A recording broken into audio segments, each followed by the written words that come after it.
Good evening, Sri Ramnath Kovind, Governor of Bihar, Sri Nitish Kumar, distinguished Chief Minister of Bihar, Professor G. Navan Sambetan, Vice Chancellor, Central University of Debate and Study, Shatna, Srival Srivastava, Vice Chancellor, Nalanda Mahavidyalaya, Mahabihar, Nalanda, distinguished delegates, ladies and gentlemen. It's indeed a privilege for me to be present amidst you at the valedictory session of this 3 days conference on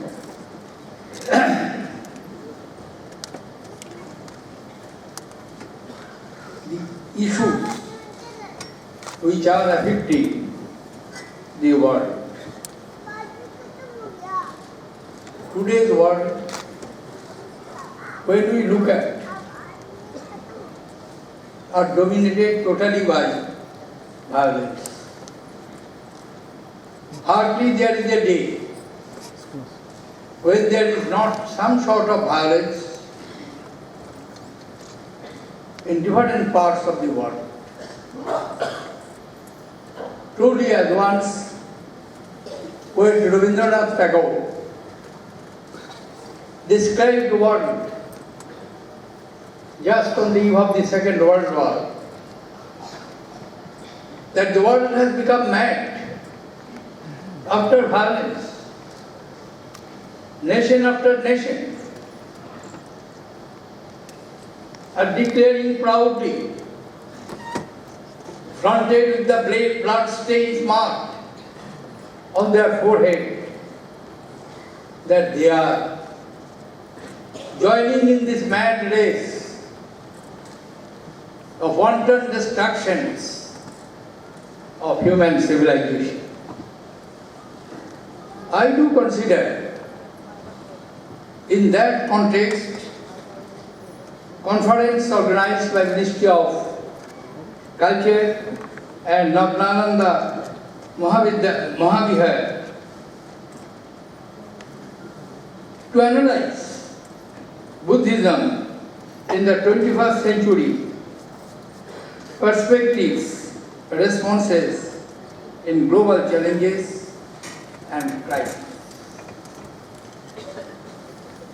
Distinguished delegates, ladies and gentlemen, the crisis is all pervasive. It is not confined only to causing injuries to fellow citizens. It is wanton destructions of the values, of the heritage, of the assets which have been built up over centuries through generations. When the Gandha architecture at Bamiyan are bombarded by the Talibans, it is not merely an expression of violence against idolatry expressions, but it is a violence against the world heritage. And no part of the world today is free from this scourge of violence. More than often we discuss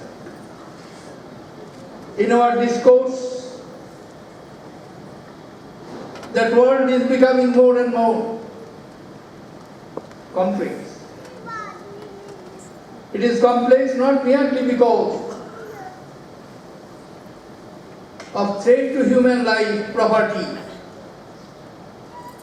or threat to the very existence of some sections of the society, but it is becoming more and more not worth living for the human. Murders and attacks are taking place on innocent visitors in a club or in a restaurant, or in a dancing functions, or in a musical concert, and somebody madly claiming that I am responsible for these wanton destructions. Question is how to come back to sanity. The very basic question which is being raised today is to come back to sanity, to stop these wanton destructions of human civilization. When we talk of terrorism, terrorism to my mind is just not the actions of some individuals or some groups. It is a mental aberration. It is the expression of a twisted and perverted mindset which does not see anything positive but sees negative, and they find immense pleasure in destroying that positive and expressing the negative. Therefore, the question today, and the nations, international communities, big or small, they are to think together that how to check this menace. As I was saying, world is becoming more and more not worth living for humanity. It is not merely because of the violence. All around we see our pollutions. Rivers are polluted, mountains are polluted, villages are polluted, urban conglomerations are polluted. Over and above, human minds are being polluted, where the love, compassion, affection dominated ones. I am not a great scholar on Buddhist philosophy, but what about little bit? I had the privilege of understanding the influence of Buddhism in human civilization. When as a student of history I find that a mighty emperor who had the ambition of extending his empire as far as it could go, seeing the destructions of human lives, wanton cruelty perpetuated on fellow citizens. There was a twist, and a brilliant twist, in the turn of the history. As it was described by an eminent historian, that was the brightest moment and brightest interlude in the troubled history of mankind, where a conqueror, an emperor, was converted into a missionary. And in his language, the sound of Hari Ghosho was drowned by the sound of Dhamma Ghosho, and missionary also is remembered in history. Not the warrior also, not Chanda also, but Dharma also is remembered in history. His contribution in building and advancing the civilization. Even in the later part of history, much later part, in the contemporary history, we found such a beautiful example. It was at the beginning of the Second World War. Tagore was still alive as he wrote that beautiful poem, Hingsa Unmatto Prithi. And after that event, his mind was anguished when he found that renowned scientist Einstein was driven out of Germany, almost empty-handed, because he was Jew. Thomas Mann, the Nobel laureate author,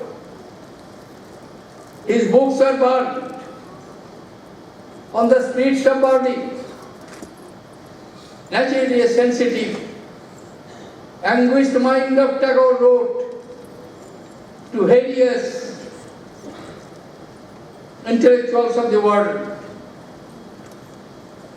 that why are you silent? Why are you not protesting against this barbarism and crime against civilization? Many ignored. But one sent a beautiful reply.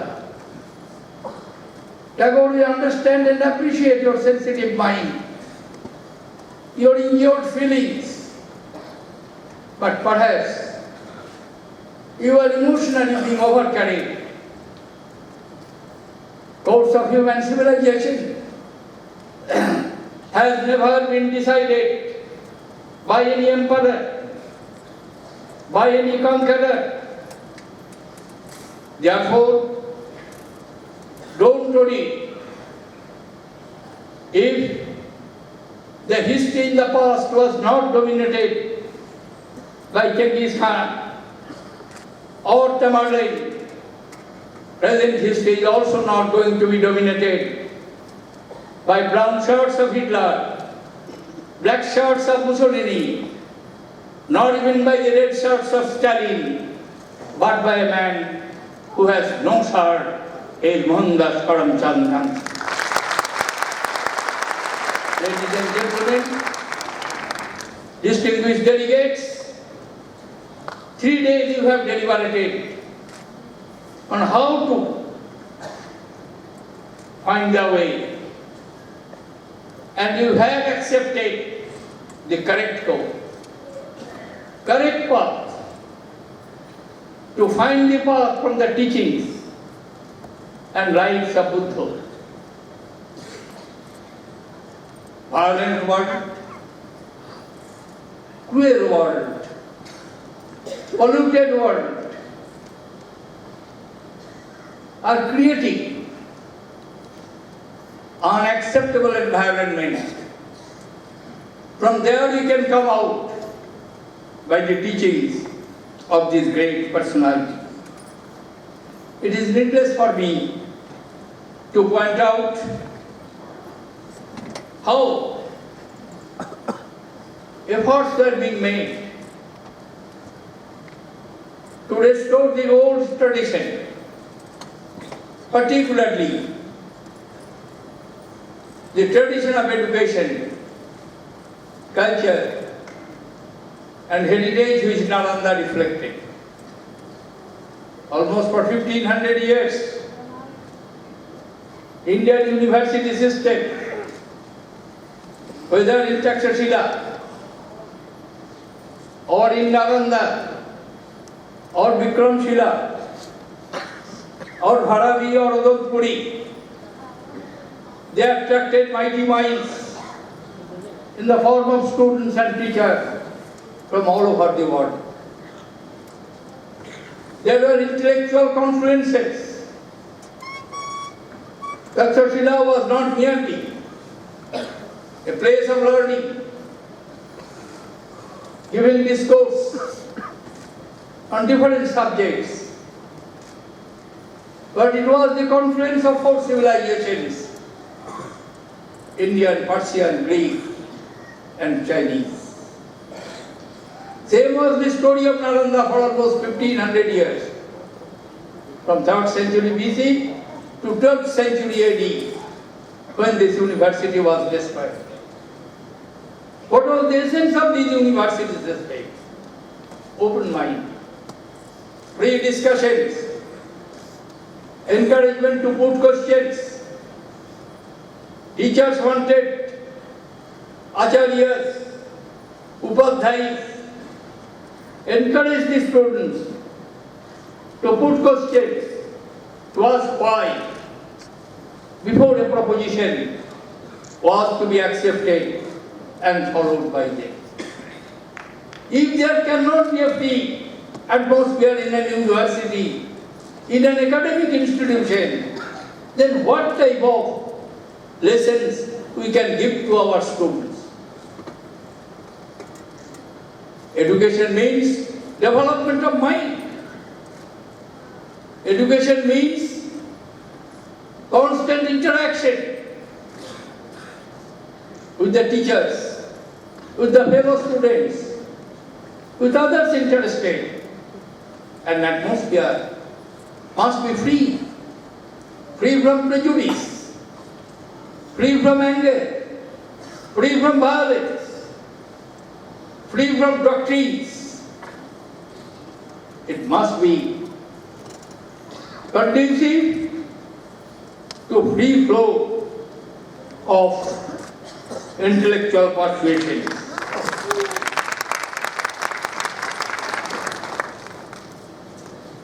Profound influence of Gautam Buddha over Indian civilization, over world civilization, following the path of peace, has even influenced the contemporary history. As Mahatma Gandhi, he himself was a practicing Buddhist. He himself has admitted it. He said about Buddha, he was saturated with the best which was in Hinduism, and he gave life to some of the teachings that were in the Vedas, but which had been overgrown with weeds. His great Hindu spirit cuts its way through the forest of meaningless words which had overlaid the golden truth which was in the Vedas. Unquote. Therefore, today the relevance of Buddhism, especially as the world grapples with complex problems that seem intractable. Distinguished delegates, ladies and gentlemen, after the conference, when you go back to your respective areas of activity and influence, I request you all to redouble your efforts to promote the simple truths and the path of Buddha, that so we can be better citizens and contribute to making our land a better place to live. I am very happy to note that Nalanda Mahavidyalaya has published the entire Pali Tripitaka Buddhist text in 41 volumes in the Devanagari script. I understand that its reprint has been released by His Holiness Dalai Lama at the beginning of the conference. I congratulate Nalanda Mahavidyalaya University for this grand achievement and for opening the first ever Department of Buddhist Science in the world. I encourage the texts to be further dispersed like seeds by migrating birds far beyond the institutions of Buddhist studies and our region, to universities, in all parts of the world, regardless of their academic specialization. These initiatives will go a long way in popularizing the tenets of Buddhism. They will help the coming generations to easily connect with the supreme ideals of humanity, forbearance, discipline, and compassion. Once these values are adopted by more and more scientists, engineers, entrepreneurs, leaders in the society, in letter and spirit, I have no doubt that they will work gear up to address this skepticism and cynicism which we find all around us. Distinguished guests, ladies and gentlemen, once again I would like to express my deep appreciation to the authorities and particularly to these institutions who, in cooperation with the Ministry of Culture, have organized this 3 days conference, and I have no doubt the deliberations which have come out of this conference, exchange of mighty and dedicated minds, will truly throw light in darkness to find our path. Thank you, ladies and gentlemen. Jai.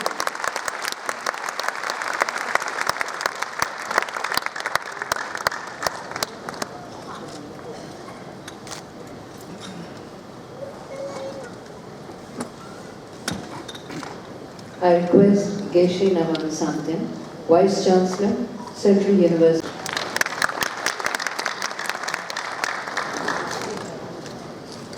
His Excellency, the President of India, Shri Pranab Mukherjee ji, His Excellency, Shri Ramnath Kovind ji, the Governor of Bihar, Honorable Chief Minister, Shri Nitish Kumar ji, Shri Srivastava ji, the Vice Chancellor and Joint Secretary of Ministry of Culture, the most venerable Mahanayakas and the esteemed Rinpoches and the great masters of Buddhist traditions who have come from all around the world, the Sangha members, honorable Sangha members, the dignitaries, the distinguished scholars from all around the world, and friends. We have been deliberating for the last 3 days on the subject Buddhism 21st century. This is a very relevant issue to be discussed. Buddhism, right from very beginning, Buddha taught for the emancipation of the human beings from suffering. And the Buddhism has played a prominent role in transforming individuals and society throughout the world. In the ancient time, Buddhism went to almost all of the Asian countries where it transformed the entire country and community and pacified them. The Nalanda tradition about which we have been discussing is an exceptional kind of tradition. Buddhism in general, and particularly the Nalanda tradition, has played a predominant role in India, having interaction with non-Buddhist Indian schools like Sankhya, Vaisheshika, Vedanta, Nayayikas, and Jainas, with whom the Buddhist scholars of Nalanda, Vikramasila and the Takshashila had very sound interaction, very positive and sound constructive interactions. As a result of which, the entire system of knowledge and system of wisdom and philosophical system was raised to a very sophisticated level. Unfortunately, in 13th century, Buddhism disappeared from India. However, it got already transplanted in Tibet and other countries. Therefore, we have at the moment the intellectual tradition and spiritual legacy of Nalanda, the Tibetan tradition, and also with many other countries.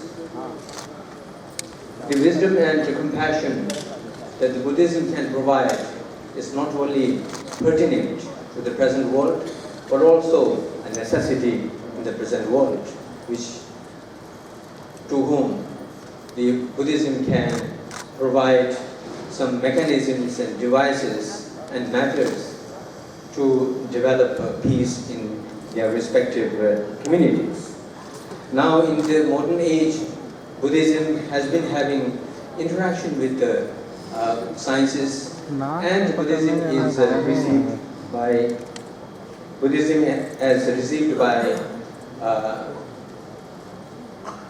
Western countries, and it is well received by scientists and intellectuals around the world. So on this occasion, in this occasion of the international conference in Rajgir, which is a place of so many important events in the past, I would like to thank His Excellency the President of India for your presence, kind presence, and sharing us your thoughts and enlightening us. And also I would like to thank His Excellency the Governor of Bihar for giving guidance to us and sharing your thoughts. And also I would like to thank Shri Nitish Kumar ji for sharing your thoughts and guiding us and inspiring us. And also I would like to thank Shri Srivastav ji, the Vice Chancellor of Nalanda Mahavihara and the Joint Secretary of the Ministry of Culture.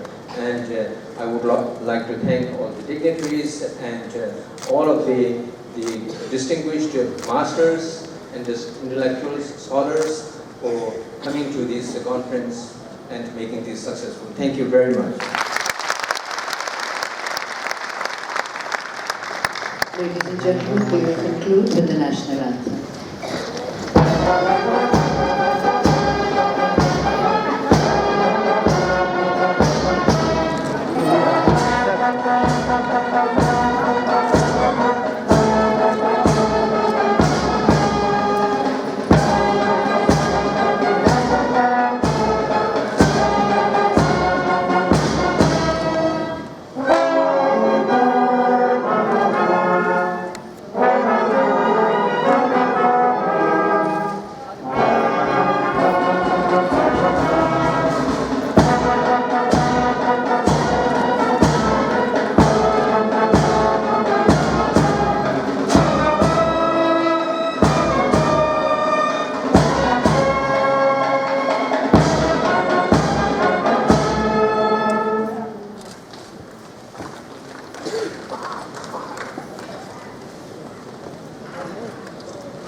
बैठेगा नहीं खत्म हो जाएगा आधा फिर